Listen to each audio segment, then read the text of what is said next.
Healing చిన్న కథ వినండి. కొన్ని పొడి మాటలు తర్వాత ఉంటాను బై అన్నాడతను. కానీ ఇంకా ఏమైనా చెబుతుందేమోనని మరికొన్ని సెకండ్లు ఫోన్ చెవి కానించుకుని నిలబడ్డాడు. లైన్ కట్ అయిన తర్వాత స్క్రీన్పై కనపడే పేరునే చూస్తూ ఆలోచనగా పెదవి కొరుక్కున్నాడు, నిరాశను అణుచుకుంటూ. అటో ఇటో కదిలే మేఘంలా కదిలి ఇంటికే చేరుకున్నాడు. తాళం వేయని గేటు, మూసిన తలుపు, తెరిచే ఉంచిన కిటికీ రెక్క పక్కనే తచ్చాడుతూ భార్య. తలుపు తీసిన ఆమెతో, నా కోసం ఎదురు చూడొద్దు అన్నానుగా, ముఖం చిట్లించుకుని అంటూ లోపలికి జొరబడ్డాడు.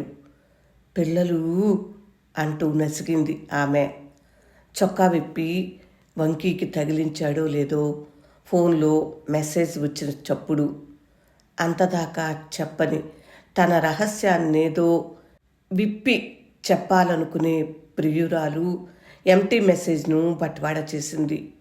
మళ్ళీ ఏవేవో ఆలోచనలతో ఊగిసలాడే మనసుతో పళ్ళె ముందు కూర్చున్నాడు అతను.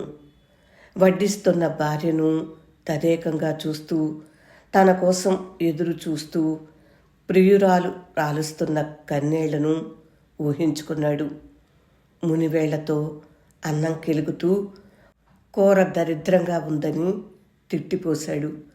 పళ్ళెంలో చేతిని కడిగి కోపంగా వెళ్ళి మంచంపై విశ్రమించాడు. కిటికీలో నుండి చందమామ కనిపించాడు. పొరిగింటి దీపం నీ ఇంటికి ఎలా వెలుగునిస్తుంది మూర్ఖుడా అని అడిగినట్లనిపించింది. వెంటనే లేచి మొబైల్ తీసుకుని ఏరోప్లేన్ మోడ్లోకి మార్చాడు.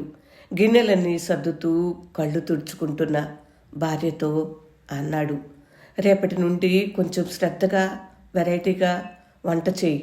రోజు ఒకే రకం వంటలు తిని తిని మొహం మొత్తుతుంది అని. అలాగే ఉప్పు కారం లేకుండా కందమూలాలు వడ్డిస్తానులేండి అంది. Nature is so healing. కథ విన్నారు కదా. ఎలా ఉంది ఫ్రెండ్స్? మీకు నచ్చిందా? నచ్చితే లైక్ చేయండి, షేర్ చేయండి, ఇంకా కామెంట్ చేయండి. నా ఛానల్కు విచ్చేసి కథలు కవిత్వాలు వింటూ ఉండండి. విన్నందుకు హృదయపూర్వక ధన్యవాదములు.